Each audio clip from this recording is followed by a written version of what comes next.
looking at Fangraphs, they put out their top 50 free agents in Major League Baseball, right? Well, we know Dansby Swanson is a top-tier free agent. And looking through their list, Aaron Judge, okay, Jacob deGrom, who's now available, all this, that, and the other, right? So Dansby in their top 50 came in at number 8, right? This is what I think is interesting is they started putting values on these guys and what potential contracts would look like. So for Dansby Swanson, what they project out is what his contract estimate is based on age and all the different metrics and all the good kind of stuff, right? 6 years, $140 million. Okay. 6 for 140. So that comes out to an AAV of $23.3 million per year. Now, let's talk about the pros and cons of all this, right? The cons. One is you're going to have a guy sign under contract till he's 35 years old because he's 29 now. So he's going to be in his mid 30s at the end of this deal where, okay, how many good years are we going to get at 33, 34, 35 years old, right? Also, can he replicate? How many more times can he replicate this past season? How many more times can he replicate 25 homers, 99 runs scored, 96 RBI, getting on base? The defensive stuff, we'll put that in the positive. We'll talk about it in a second. But how many more offensive seasons can he replicate like he had this past year? Or is that the best that he can do offensively? So the positives. We saw him steal a bunch of bases this year. Hopefully that trend continues. His defense isn't going anywhere. He's finally got the Gold Glove. He was robbed in 2020 of the Gold Glove. He finally won it this year, as we told you months in advance would happen. Now he's an elite level shortstop. That will stay with him for a while. The offense, look, he's going to hit for power. He's going to drive in runs.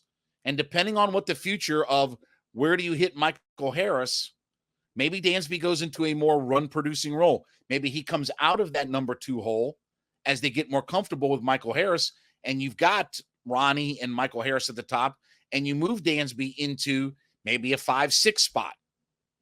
I think Riley's going to be your 3 hitter, but I could see them rolling with Michael Harris in either the 2 or 3 spot. And Riley either hits 3 or 4.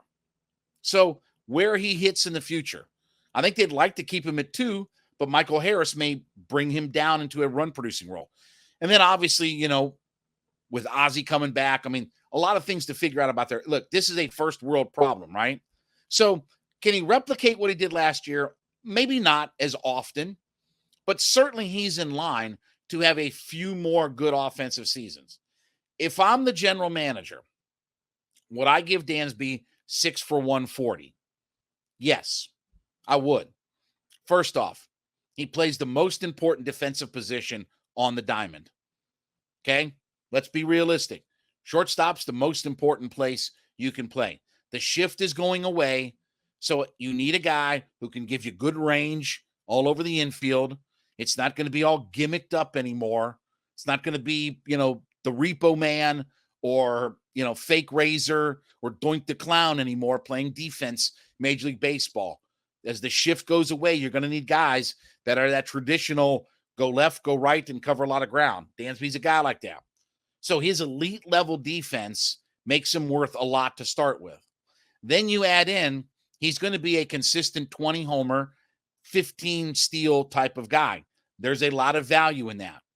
And he's going to score a lot of runs because no matter where he hits, he's got plenty of speed on the base pass and he runs aggressive as well. So there are a lot of things besides can he hit 300 and hit 25 homers and drive in 100 runs? There are a lot of other things that Dansby brings to this club, plus the leadership factor and all that kind of stuff because he's a veteran on this team now.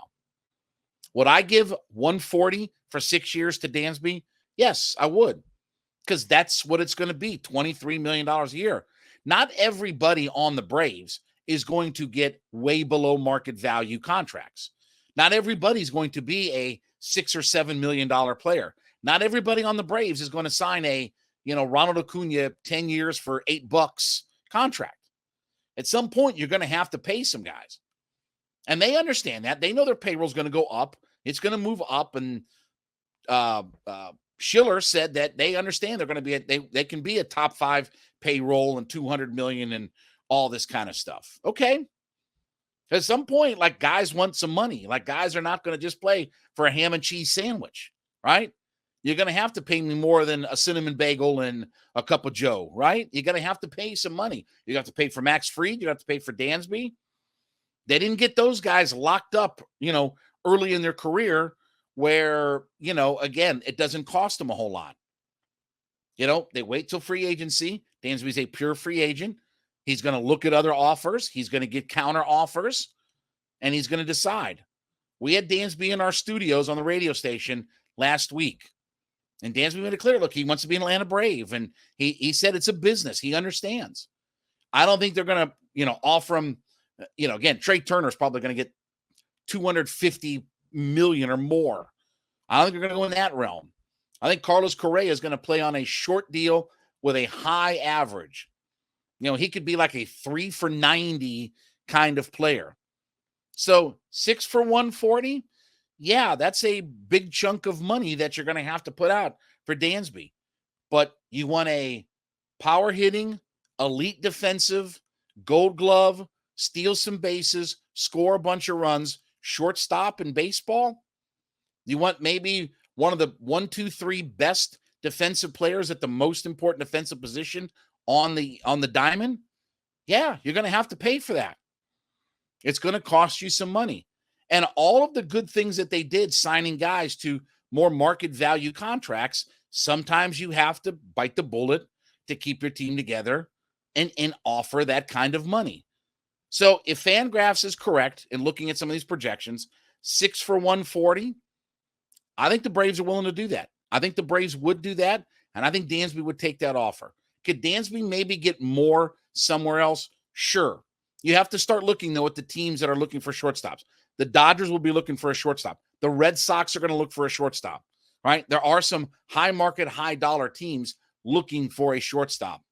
But I think if it's an offer somewhere around, even if it's 6 for, say, 135 or something, if you're over 100, if you're over 20 million a year, I think you'll get that. 6 for 140, I think the Braves would do that, and I think Dansby would take that money as well. All right. Well, thank you so much for making Hittin' Hard with Jon Chuckery your first listen every day. Be sure to make Locked On Sports Today your second podcast listen. Biggest stories of the day, instant reactions, big game recaps, and the take of the day as well. Check them out for free on Odyssey, YouTube, all the different platforms. We are available, of course, at Locked On Sports Atlanta on YouTube. When you find us in that search browser, hit that subscribe button. Be a part of our community. Leave us a comment there on what we talk about. Don't forget, we are free and available on all of your favorite podcast platforms. Spotify, Odyssey, pick whatever favorites are yours. You can find us for free there. Roku and Amazon Fire. Yes, we are on those platforms as well now. So check us out on those platforms. And, of course, you can follow me at JMCH316 on Twitter. We will be back tomorrow. We're going to preview Falcons and Panthers. This has been Hittin' Hard with Jon Chuckery, Locked On Sports Atlanta.